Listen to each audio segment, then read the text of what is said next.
Welcome everybody to another screencast. In this installment, we will explore how to do a basic analysis of sentence structure. And for this, we will focus on three key components to the sentence: the subject, the predicate, and the direct object. So we'll start with the subject and the predicate, because that is always the first step whenever we look at a sentence. Is we need to break the basic sentence down into those two key components, the subject followed by the predicate. So what are these two parts? The subject is the main entity involved in the event, the who or the what the sentence is all about.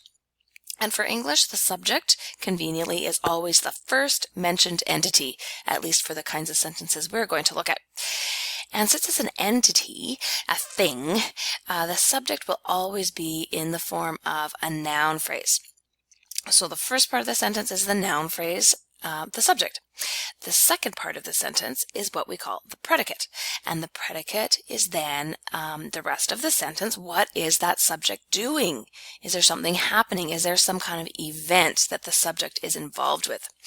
And because events are basically indicated by verbs, the action kind of part of the sentence is the verb phrase or the predicate, and so that will always be a verb phrase. So let's have a look at this sentence. My cousin in Kelowna visited us for the holidays.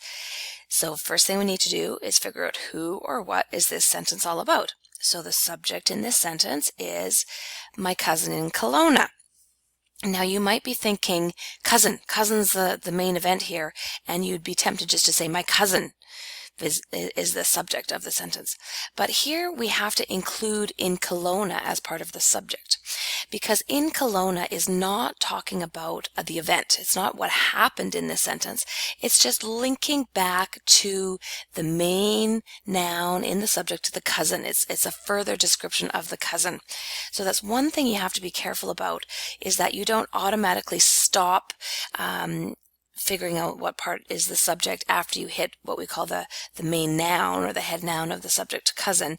You can't assume that you're done the subject. So in this case, in Kelowna is a preposition phrase that is still part of the subject. Now that means the rest of the sentence, visited us for the holidays, is the predicate. The next step, once you've made the division between subject and predicate, the next step is to establish the head noun of the subject and the head verb of the predicate. These are the two most important words in a sentence. So the head noun is usually pretty easy to figure out. Who or what is a sentence essentially about? So who or what is this sentence about? It's cousin. Right there's your head, cousin. The head noun of the subject. And then in terms of the head verb of the predicate, what essentially is happening, what is the main event word or the happening word, the head verb of the predicate. And this one is usually fairly easy to figure out, because you would look to see which word would change if you changed the tense of the sentence. And so visited is the head noun, and we can just verify that by checking to see that it would change if we change the tense. So visited us for the holidays would change to visits us for the holidays, so we know for sure we've got the head verb of the predicate. So basically, once you've established the head noun and the head verb, you've established the core of the sentence, what the essence of what this sentence is all about. This sentence is basically about cousin visited. And there you have the two key parts of, you've got the subject and predicate with the head noun and head verb. The last step is to check to see whether or not the predicate includes a direct object. Now you don't have to have a direct object, but quite often there is a direct object. The direct object, an object thing, it's another entity. So it's another who or what. And in this case, the direct object is the who or what is directly impacted by the action of the verb. So once you've established the verb, then you can ask yourself, do we verb something or someone in this sentence?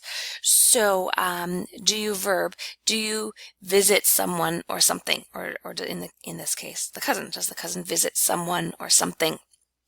So, again, a noun phrase because it's a thing, an entity. And in this sentence, yes, we have a direct object.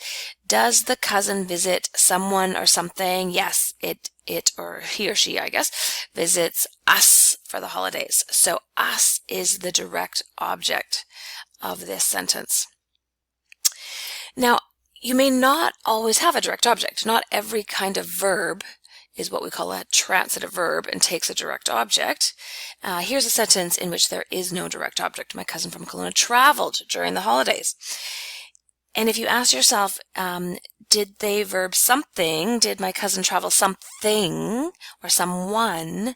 The answer would be no. They didn't travel something or someone. They traveled sometime during the holidays. And sometime is a totally different question, in which case there is no noun phrase directly after the verb. In this case, we have a preposition phrase, which we find in cases of explaining some time and somewhere questions.